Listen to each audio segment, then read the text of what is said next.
Sup everyone, I'm your female otaku and I'm here to review episode 6 of Subete ga F ni Naru, The Perfect Insider. Or, When Everything Becomes F. What is F? We find out today that is 15. When everything becomes F. The lonely number 7. A doll. What does all this mean?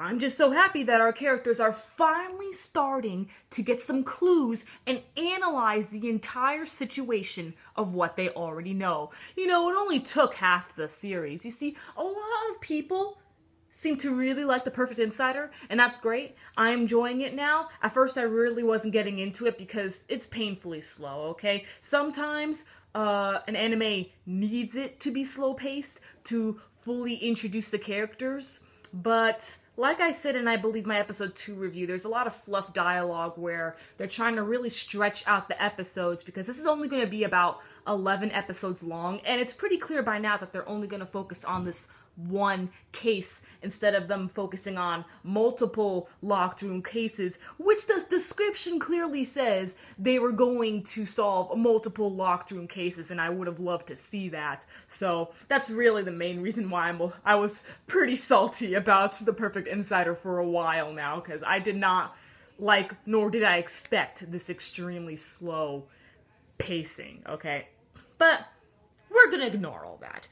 Let's talk about what we know. Who was shocked to actually see the murder of Dr. Magata's parents? I did not think that they would show us that. I thought they were going to keep that completely hidden, because to be honest, technically there's really two mysteries that's been going on. One is with Dr. Magata and her parents' death and how she says that like she didn't murder her parents. And the other thing is, of course, her very murder, okay? So I did not expect for us to actually witness these events unfold with Dr. Magata's past, okay? And why does she say that she didn't murder them and that a doll did it? I know she refers to herself as a doll, so maybe that's what she's been implying all along. We also see that a doll witnessed the entire murder. And what's up with that? What was it? Is that the uncle? I think he's the uncle, okay? The adult that, you know, she's been like sleeping and seeing around and stuff like that. I believe that's her uncle. I'm not positive, all right? But this man, he allowed this to unfold, okay? In fact, at first, he was going to murder her parents, okay? And then she's like, you know what? Even though I gave you this knife, I'm a dude instead. So she gets this terrifying looking knife, okay? The most butchered up knife you can get, okay? And she first runs and stabs her mom with the blankest of faces, okay? And then the man comes behind her. He doesn't stop her, no, he kind of holds her back, and he's all like, whoop, we're this far in, so yeah, helps her lunge into her father. Oh my gosh, it's like, whoa, that was crazy. And then you just see all the blood on her, man. And then she looks at her aunt. She's all like, oh, I think you're a little late to the party. And I'm all like, yeah! Is it wrong to make a psychotic murderer a best girl? Is it really? Is it? Because I'm sorry, I really like Dr. Magata, man. She is so cool. It's just so interesting. You see, maybe that's why The Perfect Insider has such slow pacing, okay? If you notice in the opening, you see Dr. Magata in it a lot, okay? And she's no longer alive.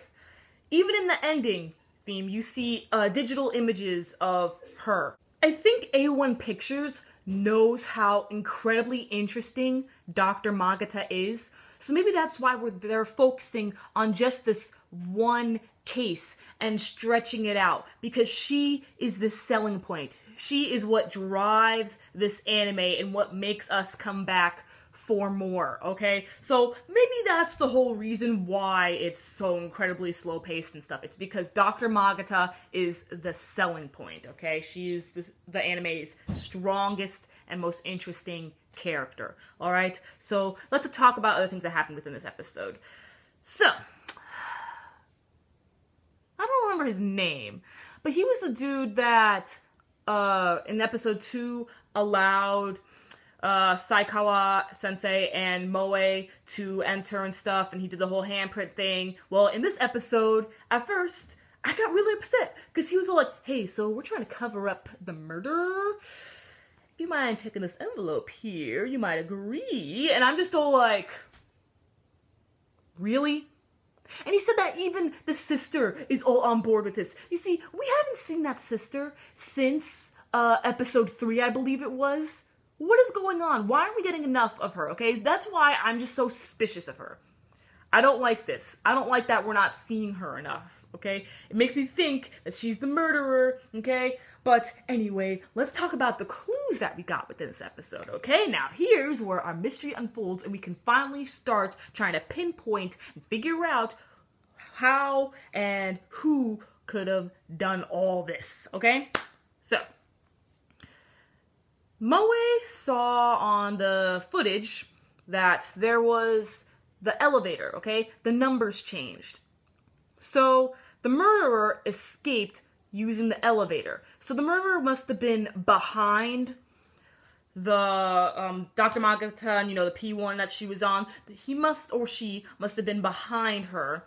And as, of course, everyone was so focused on Dr. Magata, why else would they look behind Dr. Magata, okay? And plus, the lights were flickering on and off. So, therefore, the murderer escaped up on the roof.